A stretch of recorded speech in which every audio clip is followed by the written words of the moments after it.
Hello, dear friends. This is Phone Support Channel.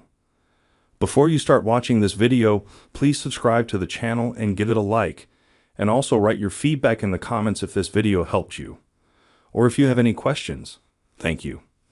In this video, I want to show and tell you how to live stream on Facebook to your subscribers or other people.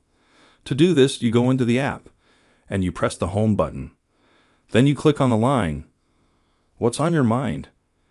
Now here you can select Live Video. Now you have this thing that launches with the help of which you can start a live Facebook broadcast. Here you can customize this feature in detail and also customize who will see this live broadcast. As you can see, this is a very easy and quick way to do it. Done. There's nothing complicated at all. If you like this video, put likes and subscribe to the channel.